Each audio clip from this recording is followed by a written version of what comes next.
এই অন্তর্বর্তী সরকারের সমস্ত টেন্ডেন্সি ছিল আগের সরকারকে সব কাজ বন্ধ করা, এবং এই কাজ যে তারা শুধু হামের বেলায় করেছে তা না। আজকে যে এই গ্যাসের সংকট, এই গ্যাসের সংকটও হয়েছে কি কারণে?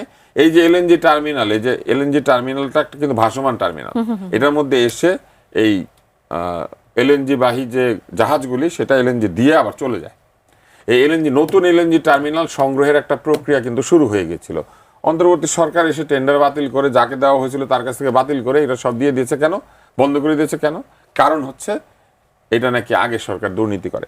আপনি দুর্নীতি ধরবেন কিন্তু কাজটা তো বন্ধ করবেন না। আমি প্রথমে এই কথাটাই বলেছিলাম যে কোনো চিকিৎসক যদি দুর্নীতি করে থাকে আপনি তার দুর্নীতিটা ধরবেন, কিন্তু সে একটা ইনজেকশন দিবে, আপনি তারা বলবেন আপনি ইনজেকশন দিবেন না। কাজটা তো চালু রাখতে হবে, কারণ এইটা একটা সিস্টেম্যাটিক কাজ, যে কাজটা চালু না রাখলে পরে মানুষের ক্ষতি হবে।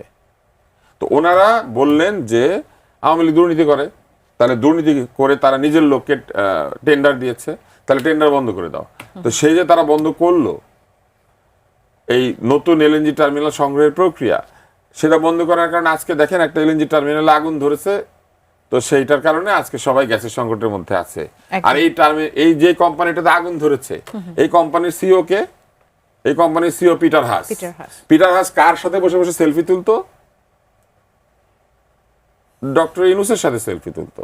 আপনার মনে আছে উনি যখন আমেরিকাতে গিয়েছিলেন ক্লিনটন ফাউন্ডেশন কার যেন দাওয়াতে, যেখানে গিয়ে উনি বললেন মেটিকুলাস ডিজাইন, ওই শব্দটা বললেন, ওইখানে পুরো সময় তার পাশে দাঁড়িয়ে পিটার হাস কন্ট্রোল করছিল ইউনূস সাহেবের সাথে কে সেলফি তুলবে আর কে তুলবে না। তা আজকে তাদের ওইখানে আগুন ধরেছে, আগুন ধরার কারণে গ্যাস পাওয়া যাচ্ছে না।